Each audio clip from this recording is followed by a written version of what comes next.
If anyone recalls an episode I did of On the Diamond I did about 2 months back comparing David Stearns to General Ironwood from Ruby, consider that a backdoor pilot to a new show that premieres today called Which is Worse? Now, I do want to stress this will not be a purely sports-oriented show. It's going to be more of a pop culture show. Centered around pop culture. It could be sports 1 minute, it could be movies, anime, comic books, video games, or anything along those mediums the next.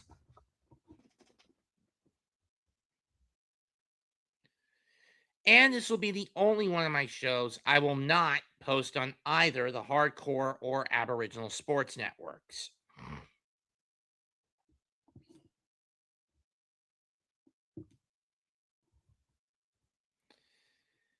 With the New York Knicks having recently won the 2025-2026 NBA championship, their first title since the 72-73 championship,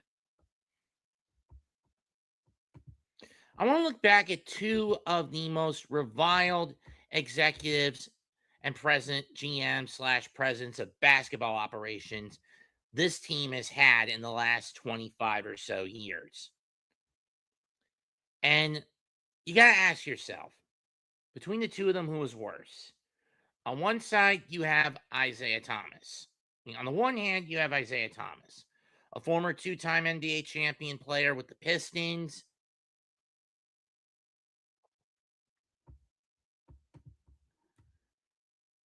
Graduate out of the University of Indiana, Bloomington.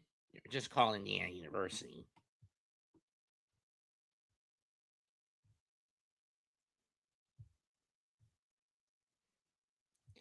He was drafted in 1981.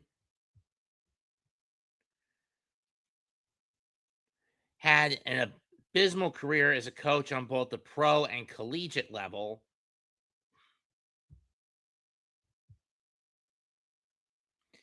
And as an executive, he was infinitely worse. On the other, his style was going for extravagance, going for the big names and trading away assets for the sake of keeping a playoff window open at any and all costs.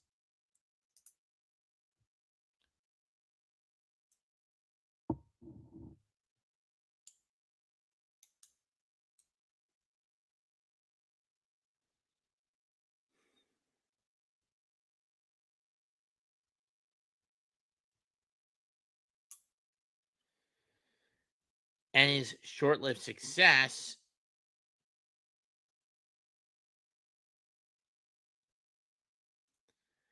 in New York, in Toronto.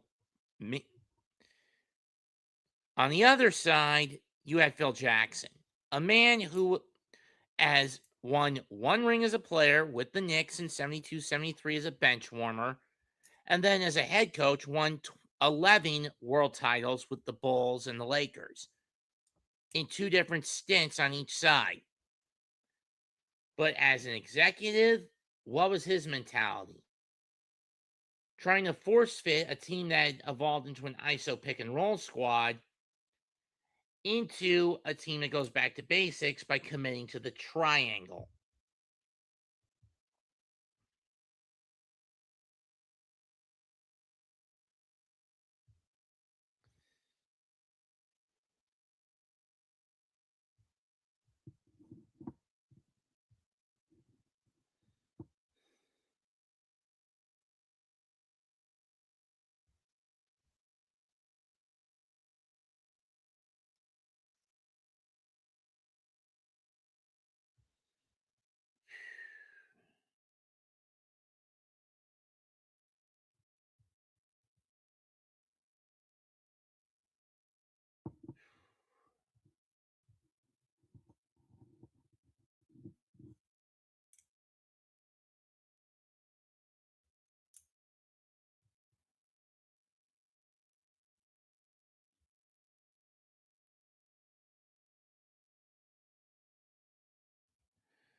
So, where do we begin with these two halfwits who basically set the Knicks back years before they won the title this year?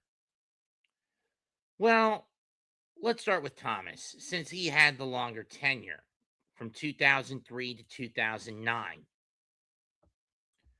In the front office, he was there until 2008. As a coach, he would stay until 2009. So, yeah, 7 years of this brain dead fuck. But we're focusing on his tenure in the front office, not as a coach, I do want to stress. When he got here, the first thing he did was terminate the Antonio McDyess contract, which was a good sign.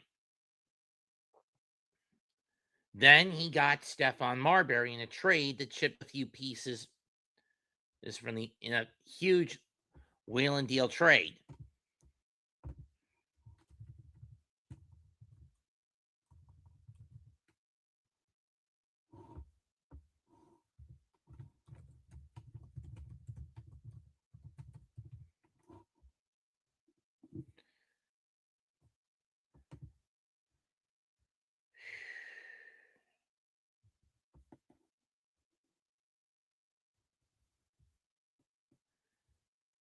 Not that Isaiah Thomas, the other Isaiah Thomas.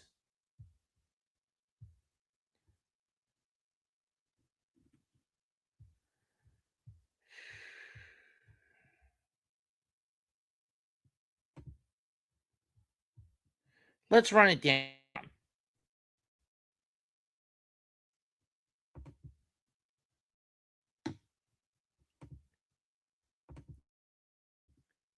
Title rebuild number 8. Look, wrong button.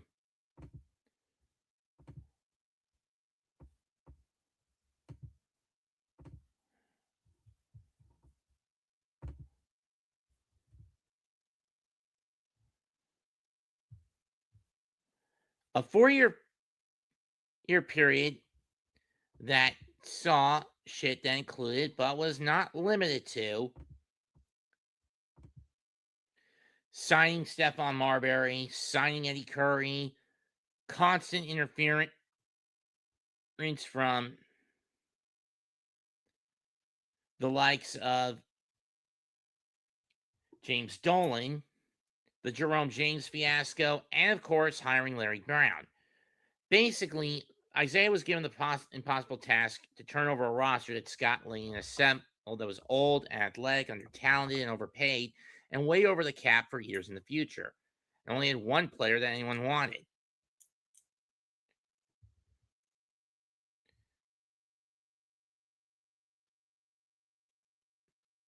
He basically had to get rid of Kurt Thomas, Marcus Camby. He had to get rid of Kurt Thomas, Othello Harrington, Clarence Witherspoon, Messiage Lampe, Allie Houston,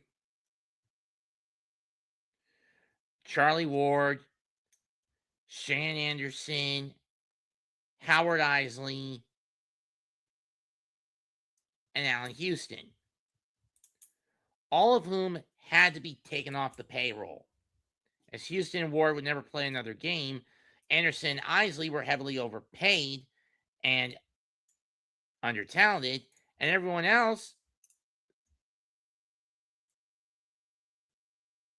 was heavily under-talented and overpaid as well. So what was his first move? He waived Sclavadio Varnes, traded Weatherspoon of the Rockets for John Amici and Moochie Norris, reworked Kurt Thomas's contract, gave away Antonio McDyess for Stephon Marbury,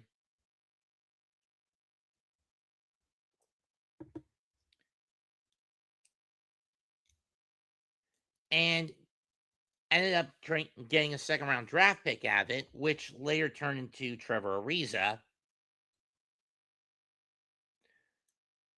But he also ended up giving up a 2004 second-round draft pick.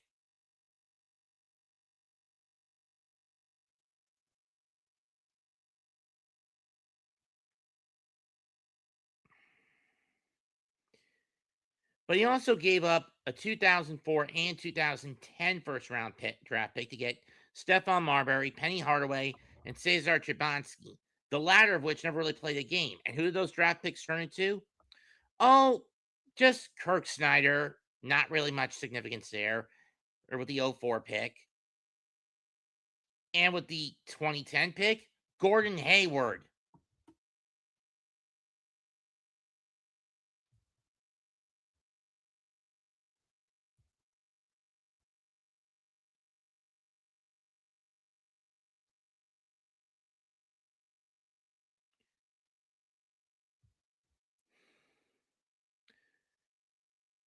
The other problem was Isaiah never took Marbury's me first persona non grata into account.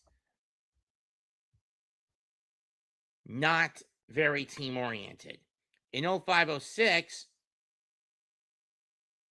after the 0506 season, when Larry Brown got fired after constant infighting, particularly with Marbury, which led to the Knicks having their, at the time, worst season in franchise history with a 23-59 record or tying it.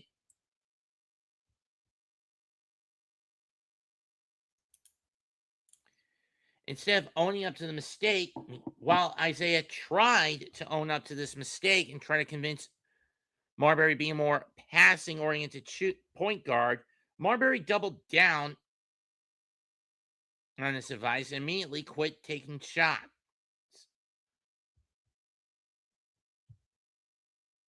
And the relationship completely soured. There was also the Lenny Wilkens fiasco. The week after acquiring Marbury, January 15, 2004, Isaiah fired longtime Knicks assistant coach turned interim coach Don Chaney and replaced him with Lenny Wilkens, a Hall of Fame point guard like him who had won a title with Seattle.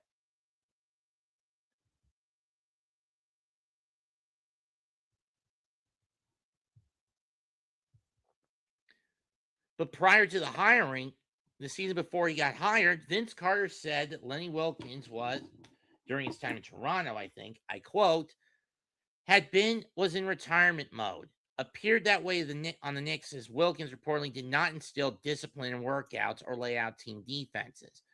Often leaving that job to another Knick vet player who was an assistant coach at the time, Herb Williams, who had to coach out the rest of the 2005 season.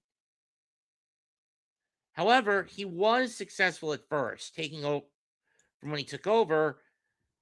Wilkens did lead the Knicks to a 2004 postseason berth, where they got swept in 4 by the Nets. The next year, they were 17-22 when Wilkens was let go. This kind of backfired, however, and the team went 16-27 after he flew the coop, finishing the year 33-49, missing the postseason. 2 months later, in February 2004, the Knicks trade Keith Van Horn, the Milwaukee Bucks, in a 3-team deal that got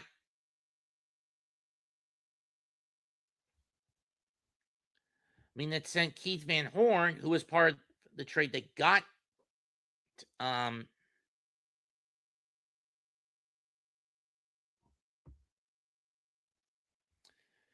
Horn and the Knicks. I don't know what that trade was, but it sent Latrell Sprewell to the Timberwolves in the deal that got Van Horn.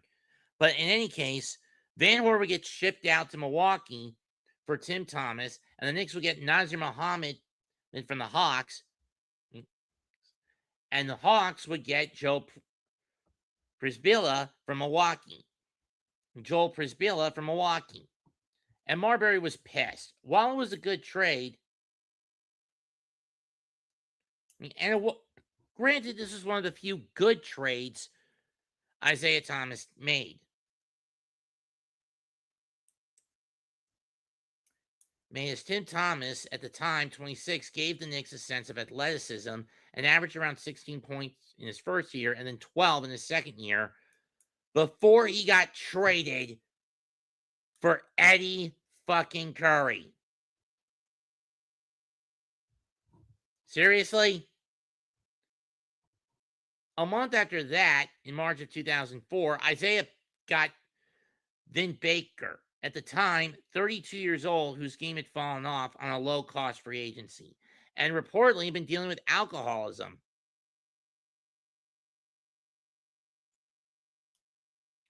Though, admittedly, Dolan did interfere in a good way, trying to pull Vin to the side to help him get cleaned up. One of the few times Dolan's interference was necessary.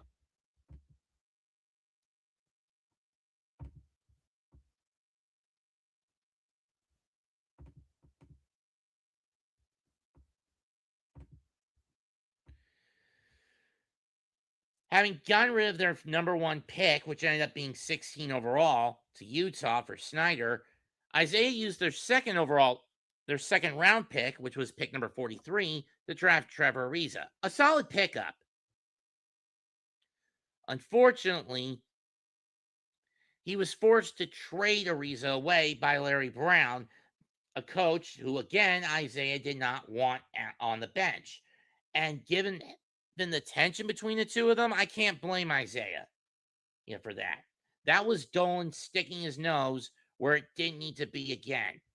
August, the Knicks trade away of 04.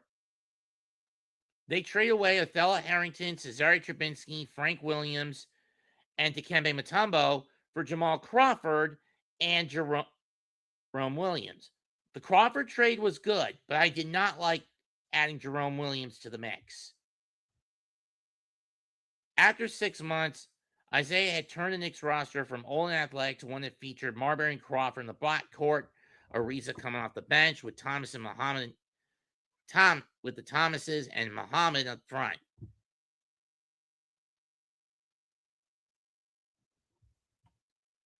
Then came the tinkering. Then, after Isaiah Thomas had Lane Wilkins fired and replaced with Herb Williams, came the stupid shit, the tinkering. Essentially, he traded away Nazir Muhammad and Jamison Brewer to San Antonio for Malik Rose and 2 first-round picks in the upcoming drafts.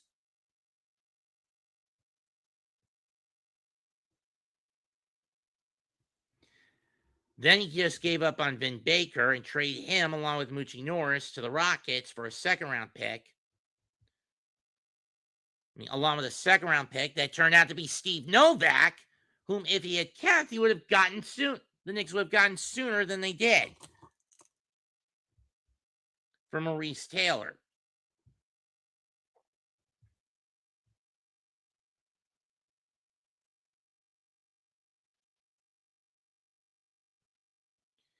Then came Larry Brown, and this is where things started to go downhill for Isaiah Thomas. Now, with the 8th overall pick, the Knicks drafted Channing Frye. Not the worst pick they could have picked. They could have gotten in the 05 draft.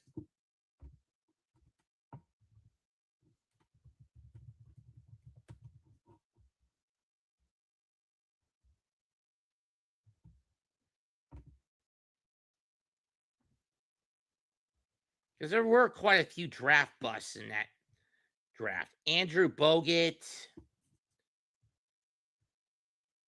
Marvin Williams, Martell Webster,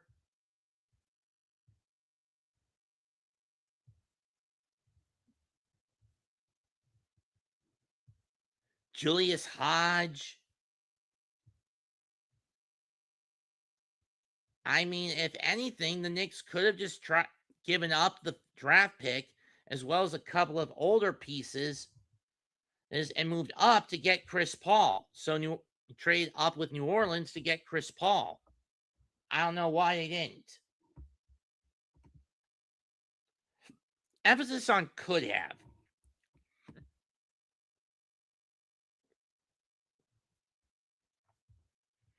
And with their 30th pick that they got from San Antonio, they selected David Lee, a good pickup and like a good pick who was basically hampered by the stuff around him, but he was a good center as a starter and off the bench for the Knicks. He actually ended up making the 2010 All-Star team, Eastern Conference All-Star team as a reserve.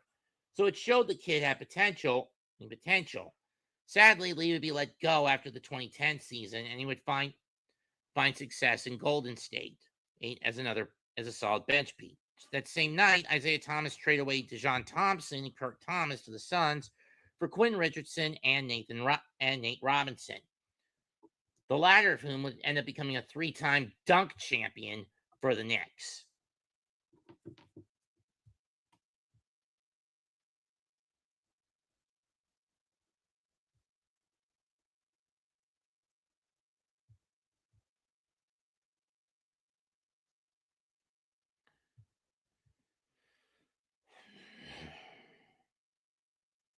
And when you think about it, Isaiah had done Kirk Thomas right, reworking his contract so it was a lot more cost efficient.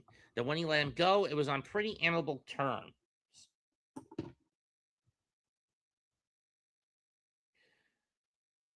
Then came the Jerome James fiasco. August 2nd, 2005. He signed him to a 5-year, $5 million contract. 29 years old, but coming off his best season.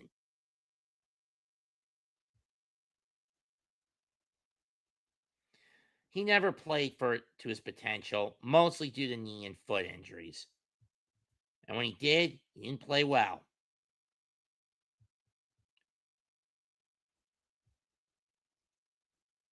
Before he was traded to the Bulls by Donnie Walsh. Just before the 05 season started, he acquired Eddie Curry, receiving him, Antonio Davis, and eventually Wilson Chandler for Tim Thomas, Mike Sweetney, Jermaine Jackson, and their number 2 overall pick, LaMarcus Aldridge, and an option to switch to the 2007 pick, the latter of which the Bulls did and got Joakim Noah with the Knicks picking at number 9. And got 2 second-round picks out of it.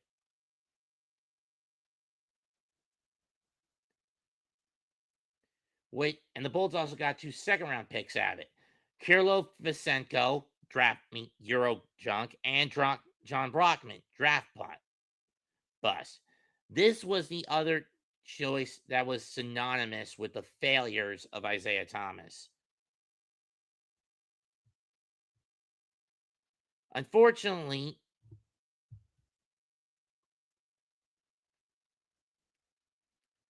Curry had heart issues, combined with the fact that his diet pill he had taken, which caused a Baltimore Oriole to die of a heart attack. Curry lost weight, become a force. But the question was, could he keep the weight off and stop using the pill? And in the end, the result was no.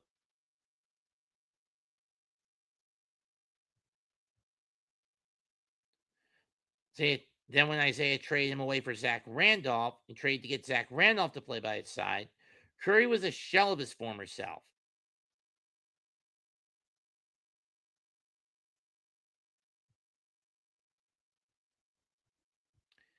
And needless to say, instead of a 40,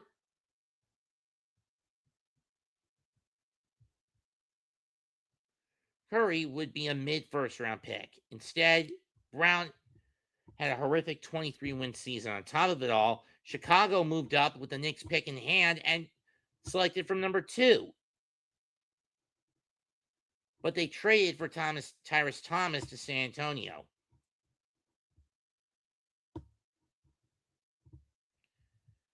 And then they got Joakim Noah. This was a trade that didn't work out. Eddie Curry was still younger than Tyson Chandler, who at this writing was still playing at the NBA. The fiasco during the summer of 2005, Thomas was looking for a new coach. Brown had won a title with 2004 with Detroit in 04 was available, but it had been reported in many circles Isaiah wanted no part in it. James Dolan put his foot down and ordered Thomas to hire Brown. So yeah, this is where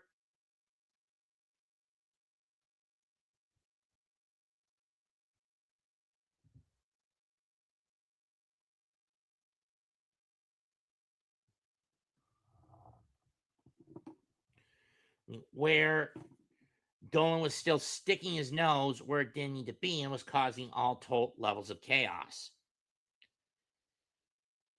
After Isaiah Thomas left, Dolan realized, oh my God, I have fucked this team up far greater than I could have ever imagined. So he stopped. If you were to talk to former Knicks GMs, Donnie Walsh and Phil Jackson, they'll say he did ultimately stop after Thomas. And Dolan, years after, blamed himself for the Larry Brown hiring. Then there were the panic trades, getting rid of Trevor Ariza for Steve Francis, and Penny Hardaway for Steve Francis, who had been basically an out by the time the Knicks got him, was an albatross because of all the knee injuries he suffered, both with the Rockets and with the Magic. So they shipped him out to the Trailblazers for Zach Randolph, who played great ball for years in the future, eventually carrying Fizdale's Memphis squads to the playoffs, talking about for a round trip. And then came the paper bags. In December of the 05-06 season, Brown reported how Isaiah Thomas came to him in the clubhouse that day and picked up a nearby paper bag and asked him to write down the players he wanted. He'd go get them. Larry rolled his eyes at the reporters, closed doors, making fun of his player, Trevor Ariza, reaching out with the olive branch of coach who were throwing weekly tirades to Dolan and Isaiah to trade the players Isaiah had assembled. A coach Isaiah himself never wanted any part of. On February 3rd, 2006, Antonio Davis was traded for Jalen Rose to Toronto for a first-round pick, which the Knicks should have used to get Rajon Rondo, but instead they got Ronaldo Bachman out of it.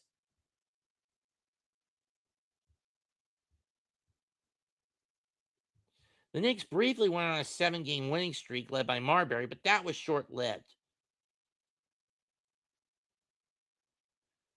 I mean, it was the peak of the hubris that had everything come crashing down the Knicks during that brief winning streak. And I put emphasis on brief. Was Marbury saying he was a better point guard than Jason Kidd? Saying he was a better point guard in the NBA, which I don't think he ever was at that point. But whether that had anything to do with it or not, the Knicks went into a tailspin and completely spun out. In any case, Dolan made a mistake in forcing Thomas to hire Brown and compounded by forcing Thomas to coach his own team the following year.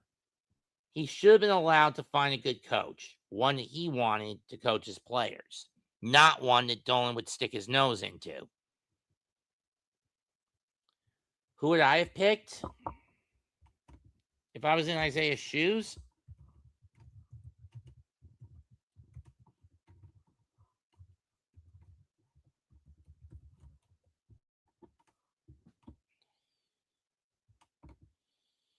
I mean, you could have gone with Mike Woodson, Scotty Skiles, Mike Brown, Avery Johnson, Rick Carlisle,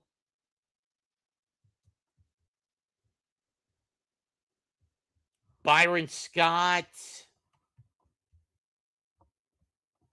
Mike D'Antoni.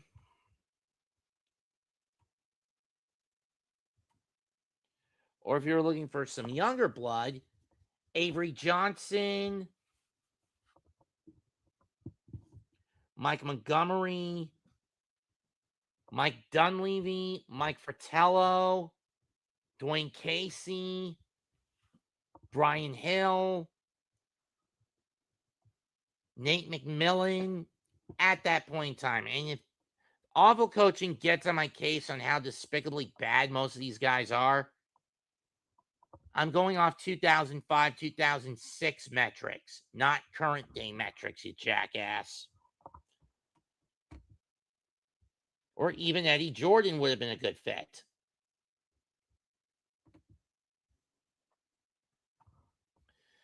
Isaiah was then forced into the spot, and this was his fatal mistake in making a draft. Now, granted, New York had given up their original pick at number 2, which went to San Antonio from LaMarcus Aldridge. And you can't really fault a GM for going for someone like Ronaldo Balkman at 20 when you consider from 20 on down, it's a crapshoot. And the media criticized Isaiah for picking Balkman over someone like Marcus Williams or Rajon Rondo. But then again, Rondo had a shitty first year.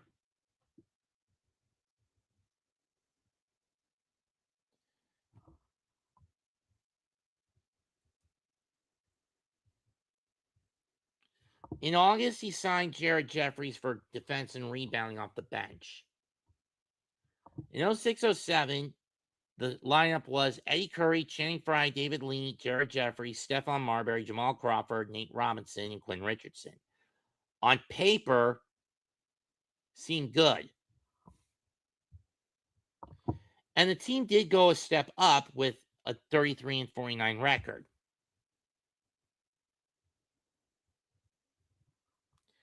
But then came 2008. In the 2007 draft, while an excellent pick with Wilson Chandler, who was one of the better two-way athletic guard / small forwards, and they had a good trade by getting rid of Steve Francis for Zach Randolph and Dan DeCow, and getting Zach Randolph along with Dan DeCow and Fred Jones for Steve Francis and Channing Frye. It had been a good contract pickup. In the front court, with Lee, as bad as the Knicks were, Zach Randolph and Davey Lee were a terror on the front courts in terms of their defense. The only downside was that Randolph caused Curry to go into cocoon.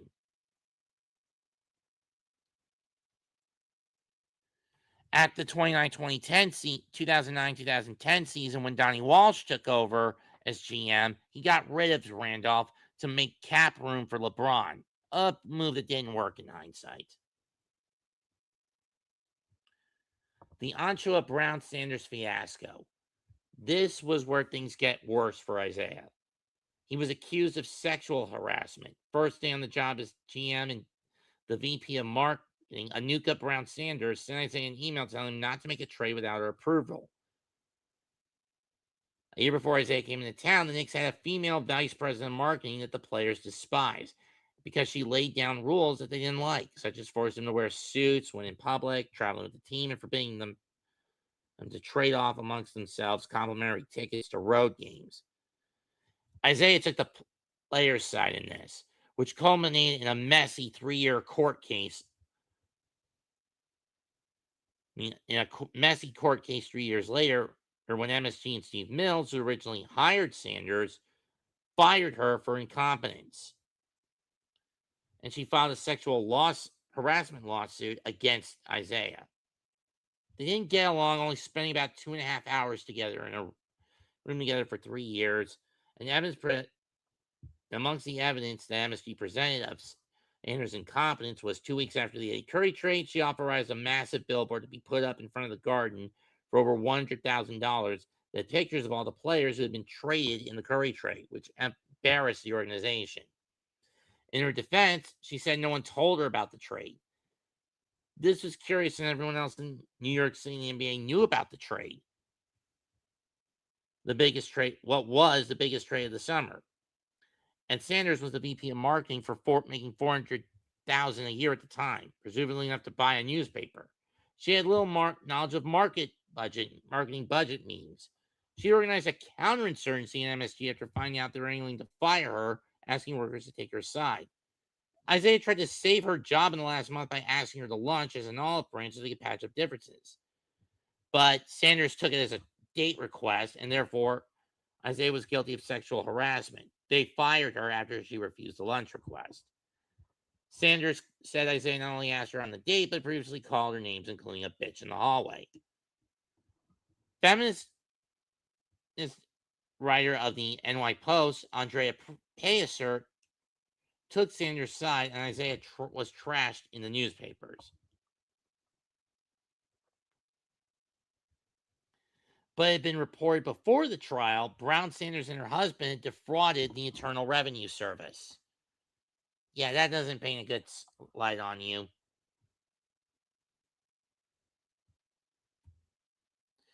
Though at the strong request of then Commissioner David, ultimately MSG lost the lawsuit and were forced to pay her $11.5 million, reiterating their belief that Isaiah Thomas was innocent of the charges and vowed to appeal. But 3 months later, the settlement was set and dealt out of court with Sanders at the strong request of Commissioner Stern.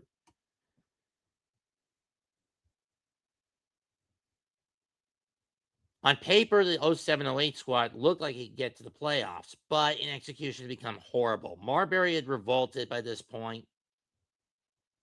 Curry had gone into a shell, with Randolph dominating with his post-up game, and Isaiah was mediocre at best as a coach. Fans shouting, "Fire Isaiah," made signs up, writing on the back of a tray. There was even a tone of fierce boos to the chant. It was not pretty. Thomas would be fired on April 19, 2008, as GM of executive of the New York Knicks. There was even a case in October of 2007 where he accidentally overdosed on sleeping pills or tried to commit suicide. He denied the attempt and the family said he had gone to the hospital because his daughter had an issue.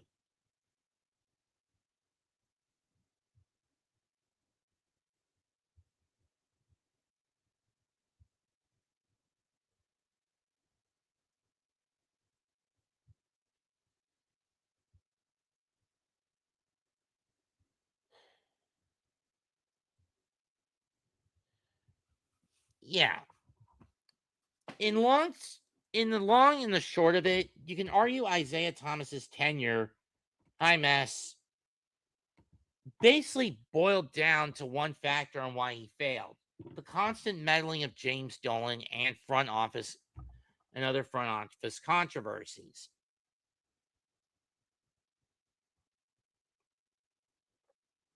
He was competent as a GM. It's just that with those higher in power getting in the way, especially with the Larry Brown hiring, there was very little for Isaiah to do or defend himself in a lot of cases. A case of perhaps the right man, just in the wrong job.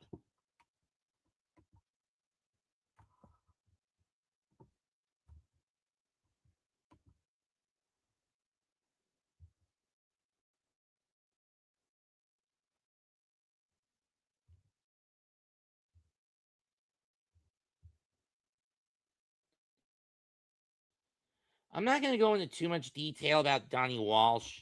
He did a competent job in his own right, and he's not a major target. Sure, he whiffed on the LeBron James signing,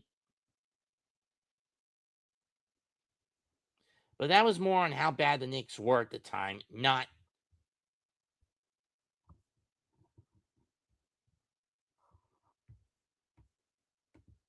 so much on Walsh himself.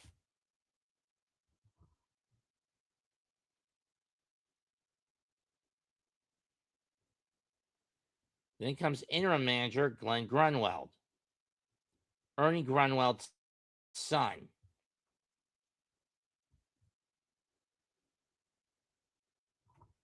Glenn Grunwald, who kind of was often taken as a Ernie Grunfeld clone, i.e., the GM who had led the Knicks to 2 NBA Finals appearances. But now we get to the big one, the other half of this argument. March 2014, when the Knicks made one of their biggest mistakes, as they eventually let a fox into the henhouse.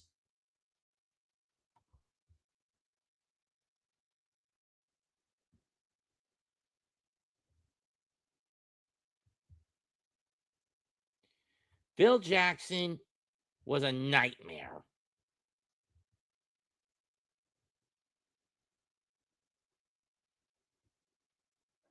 The Triangle Era.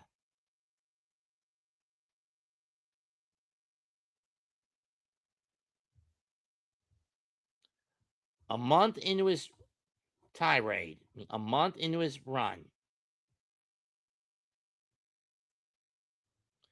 he fired Mike Woodson and replaced him with Derek Fisher, a yes man who would basically institute the triangle. The problem was Derek Fisher was nowhere near a longtime player under Phil Jackson with the Lakers.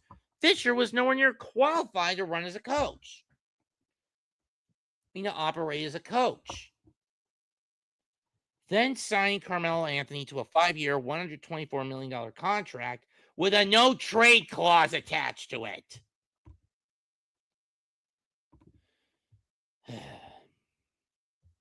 His first trade, one of the dumbest. Choosing to dump Tyson Chandler and Raymond Felton for Shane Larkin, Wayne Ellington, Jose Calderon, and Sam Dalembert.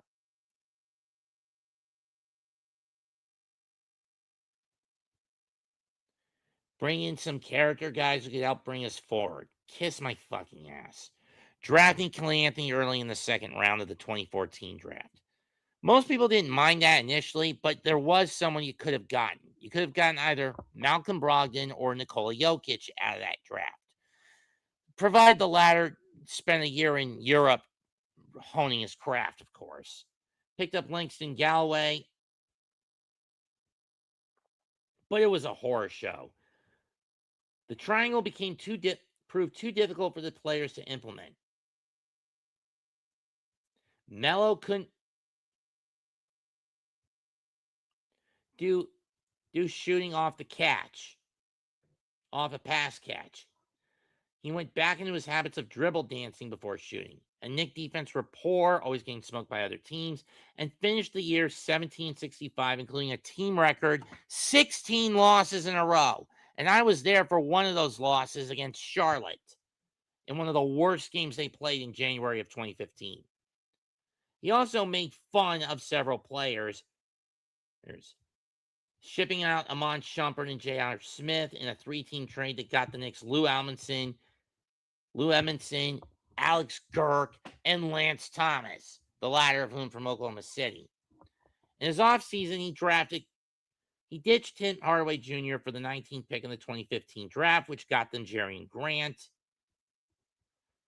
Drafted Kristaps Porzingis, who turned out to be a unicorn and New York superstar despite being initially booed.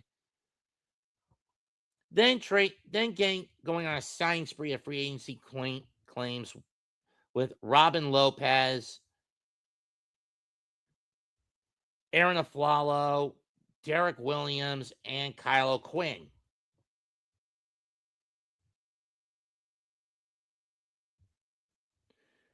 When compared to the 2014 team, the 2015 team was a step up, finishing 32-50, but they still sucked.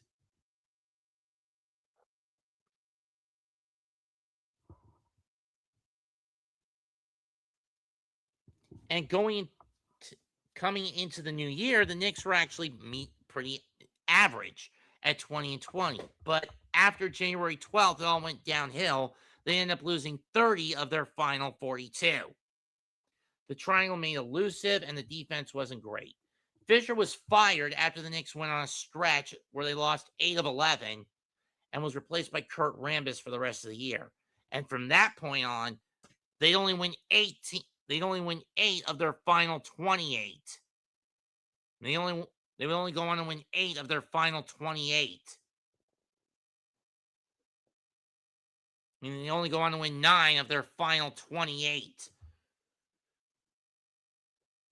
In April, after that season ended, Jackson started to hold secret triangle seminars, but the team was now getting more and more frustrated.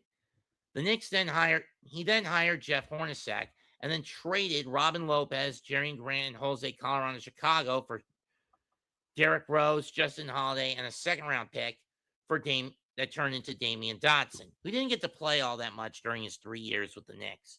But here was the kill shots.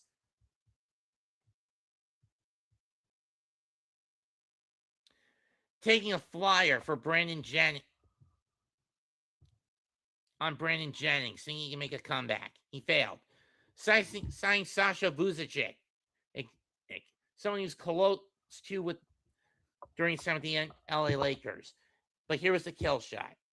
Joakim Noah, 4 years, $72.5 million deal. Courtney Lee, 4 year, $48 million deal. Oh, and before I forget, and it was some Stephen A. Smith put up when Phil Jackson fucked on the 2017 draft, his first move as executive, sign Lamar Odom, who was on fucking crack. Thankfully, Dolan put his foot down on that and said, no, I'm not hiring someone I have to pull away because he's having a drug issue. I'm not going through the Jerome James saga again.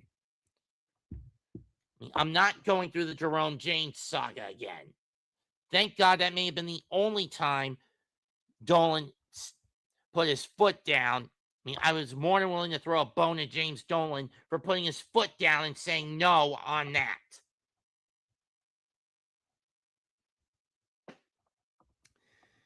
Anyway, third year, Knicks still sucked. And while the Knicks started out okay, 16-14, losing a heartbreaker on Christmas and losing close games, another losing streak in January that lasted to the end of the season, finishing 31-51. They would end up losing 37 of their final 52 that year. Couldn't figure out the triangle and they played a pseudo ultra triangle. Throwing the injuries to Rose and Noah, you knew those moves would be a bad sign. But here was the nail.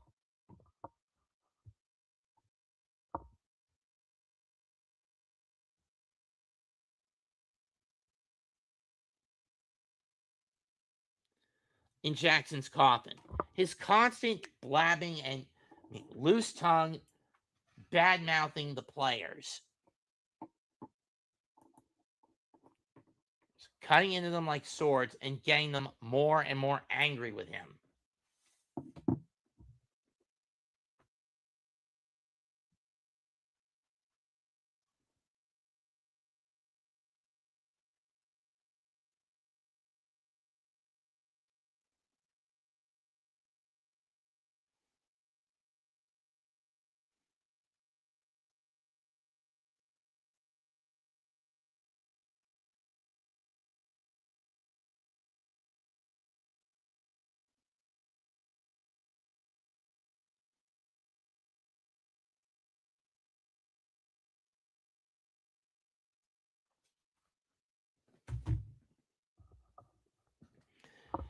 And it had reserves such as Maurice Ndor, Ron Baker, Willie Hernan Gomez. I actually liked Gomez, though. He was a decent catch and shoot 3 center.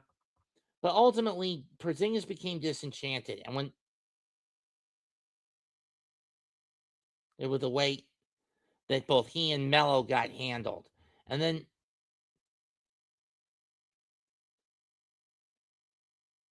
when Jackson botched on the draft, choosing to waste the number 7, I thought it was 8 overall pick on Frank Ntilikina instead of Donovan Mitchell, Dennis Smith Jr., De'Aaron Fox, Malik Monk, on players like Jason Tatum. Well, I actually couldn't get Jason Tatum. Jason was too high up the ladder. But on players like Donovan Mitchell, Malik Monk, De'Aaron Fox, Dennis Smith Jr., or to name a few of them.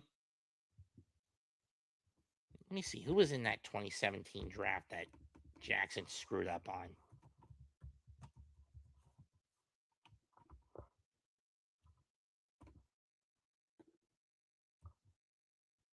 Okay, Knicks were picking 7 that year. So who they ate that year? So who did they miss out on?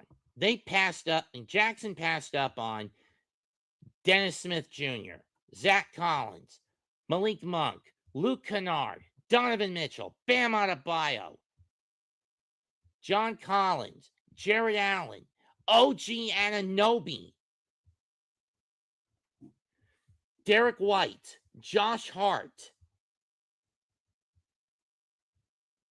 Some of these guys are actually Knicks today. Isaiah Hartenstein.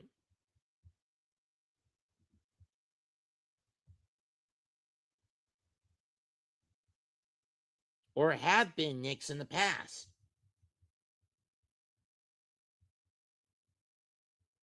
And if he wanted to trade, I mean, Luke Kennard was another one he passed up on.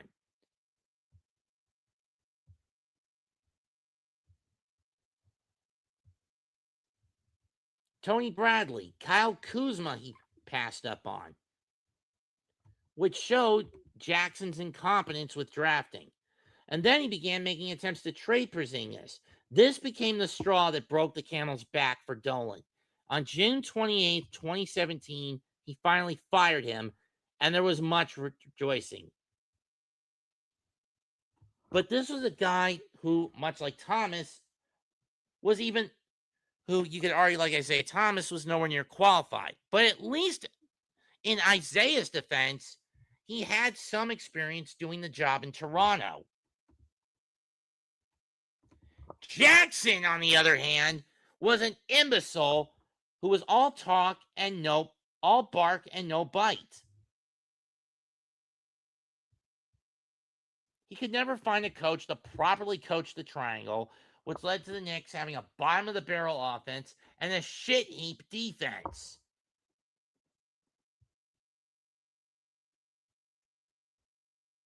And then after a year on the contract extension, he gave up on Melo.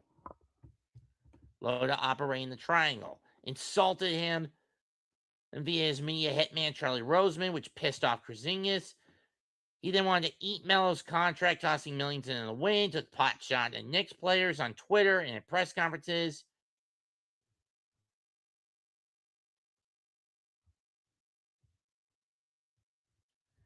And basically, Phil got the job and did what he did out of spite.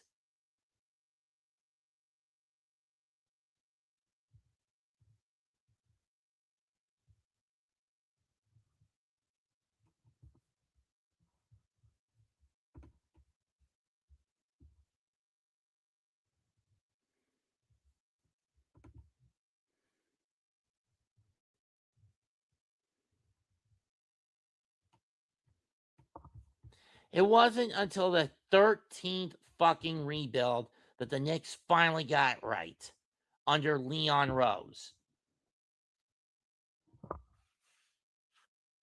So, it's no question. Between the two, Phil Jackson was the worst. He was worse at the end of the day. His own ego and incompetence basically shine through. Instead of owning up to his mistakes and letting the players choose their own offense, and instead of complimenting them, he doubled down on being a dick. Thomas, on the other hand, tried. The only rough patch he had was with Larry Brown, and he constantly had to deal with James Dolan sticking his nose in his business when he didn't want him to. And at the end of the day, now, do I think some Knicks fans owe Isaiah Thomas an apology after everything I just said? Some would say yes, and others would say no. But you gotta remember, this was at a time when Dolan's meddling was at its peak. He more or less stopped unless someone poked the bear when it came to Phil, up until Jackson told him, enough's enough. You're gone. But then again, that is also Dolan's fault for hiring someone who didn't want to be there and had a very toxic, narcissistic personality. I mean, you could argue Thomas had a similar personality, but he meant well with all the trades. It just some of them blew up in his face. Meanwhile, some of them were good in hindsight, but there were others that just blew up in his face, and the Knicks suffered the consequences. At least with Leon Rose at the helm, the Knicks have finally figured out a core identity. They've gotten a lot of cast-off pieces, sure, but they finally won a title. Well, again. But at the end of the day, between the two that deserves a boot to his ass, it's Jackson. And that's it for this episode of Which is Worse. Comment, like, and subscribe. I'm Mets2128. Goodbye and good fucking night. Bang.